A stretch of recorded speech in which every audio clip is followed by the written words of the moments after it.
Why do some people have money and some others don't have? Doesn't mean life is unfair.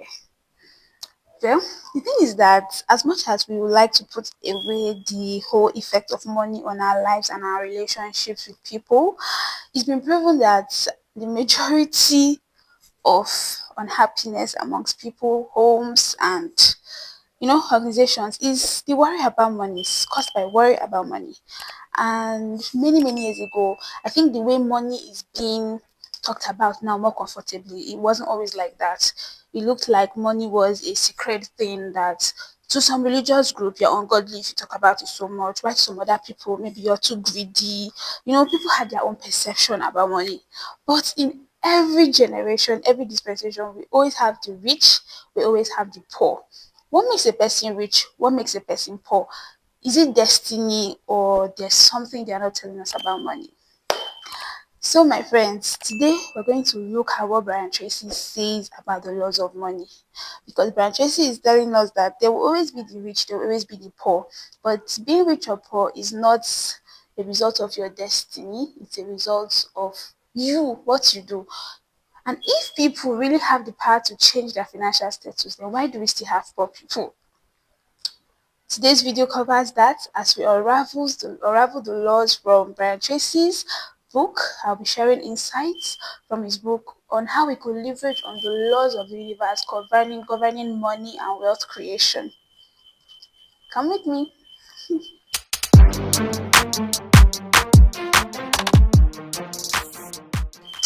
So, my friends, if you've been on this page before, my name is Messenger. If you've not been on this page before, I still remain Messenger, the human capital developer, right? And if you've not subscribed to this channel, you should do that immediately. Just do it now before we continue the video because you could get so carried away that you may forget. So do it now and let's jump right into the laws of money. How can you make the universe? How can you orchestrate things to make sure that you are receiving maximum financial benefits? The first law that Brian Tracy talks about is the law of abundance, and this law of abundance is revolves around the fact that there's money everywhere. Yes, that's what he says. That there's money everywhere.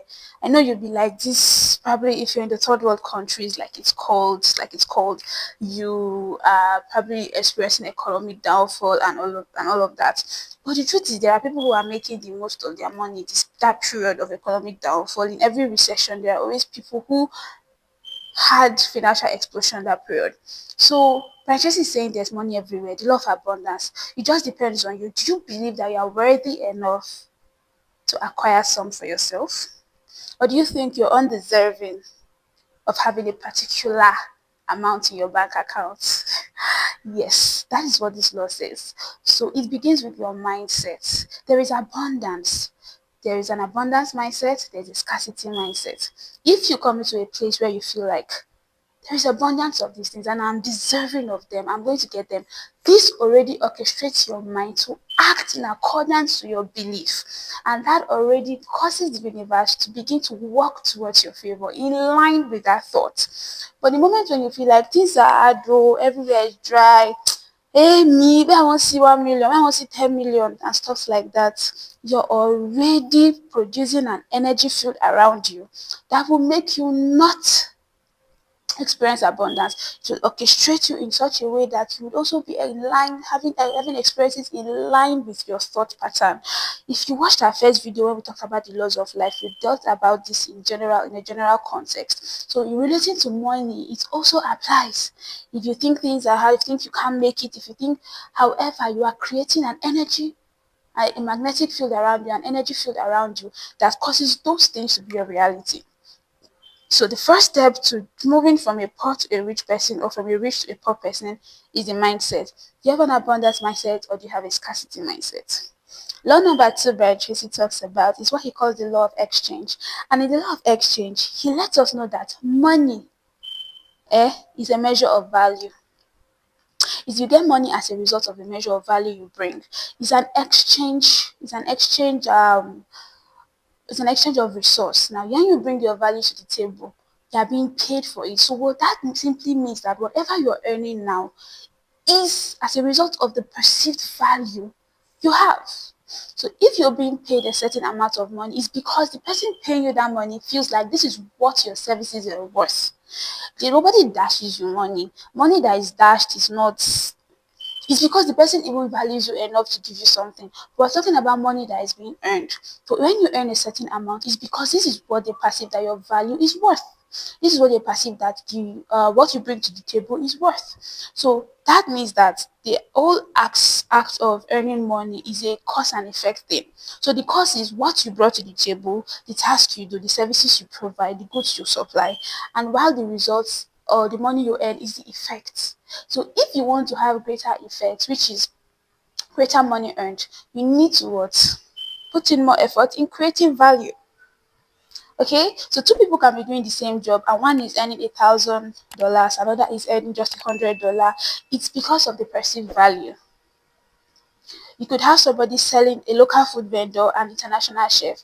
They all cook, but the buyers or the consumers are paying because they perceive that an international chef has a higher value than a local chef.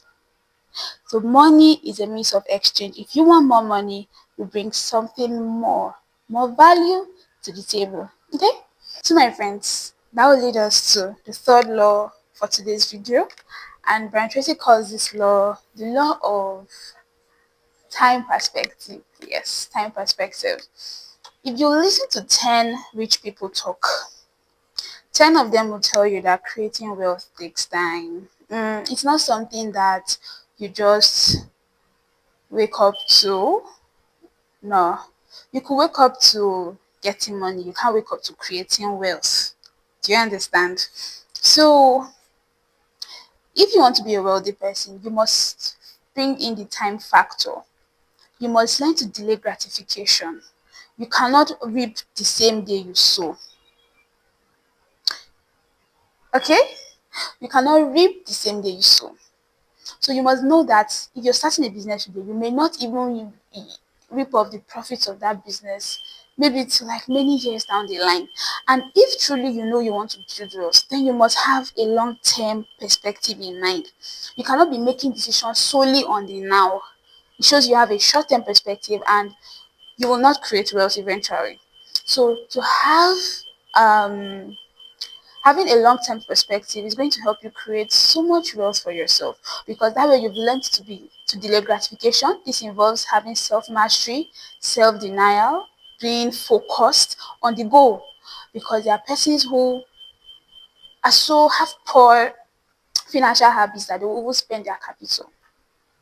Do you understand? So have a long-term plan, whatever you are doing.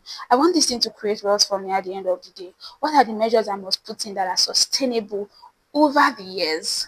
That's what creates systems so that they could operate on their own. You don't necessarily have to always be there, but as long as this system is not breached and it keeps working, then I'm sure that I could always get a remit from this particular venture. So think long term. Don't just start this because you want to eat now, but rather, you're looking at the future, something that can generate so much wealth for you and your family. Okay?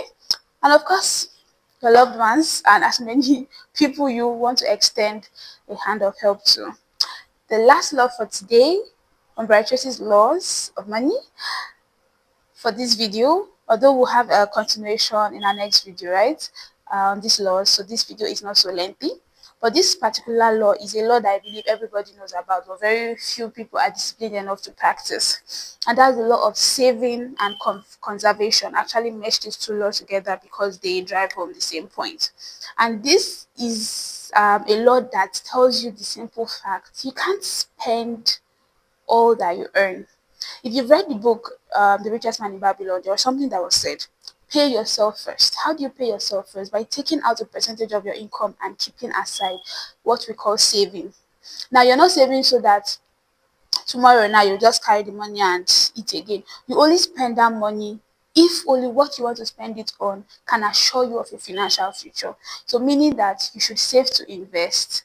But I'm not going to go deep into that. You need to watch my next video and you see how you could transcend from saving into investing to create wealth for yourself. So you cannot earn 100% and spend 100%. It's not proper. Now, because wealth creation is not about how much you earn, but what you do with how much you earn. Does that make sense? So you can see people who could even get millions of naira or dollars in a day, and the money is all gone. And then you can see someone who just judiciously has a particular stable income that comes in now and then, and they use it judiciously and eventually create wealth for themselves. This is the difference between the person who observes this law of money and the person who doesn't, the law of saving.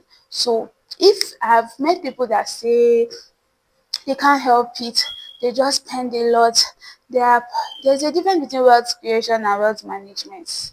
If you feel you cannot help your spending habits, I want you to do this little exercise for me.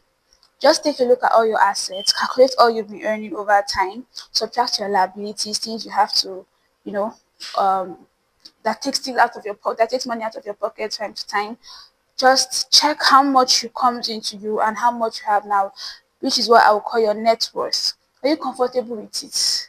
Do you think if you sustain the habit, you're going to at any time build wealth?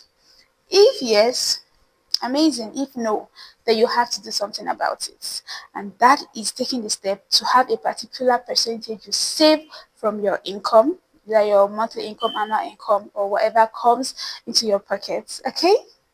So, my friends, that is the last law for today. Like I said, this law will be continued in our next video where we talk more about what can make you and I be wealthy people even when the economy is crashing. Okay? Until next time, my friends, make sure you subscribe to this video. If you haven't, do so. Like, comment. I want to hear from you wherever you're watching from, whatever you think about this video. Let me know in the comment section and hit the notification bell so you know when next my premium video drops. And until you see me in this space again, make sure that you're doing everything it takes to be a person of value and to live your best life. Okay?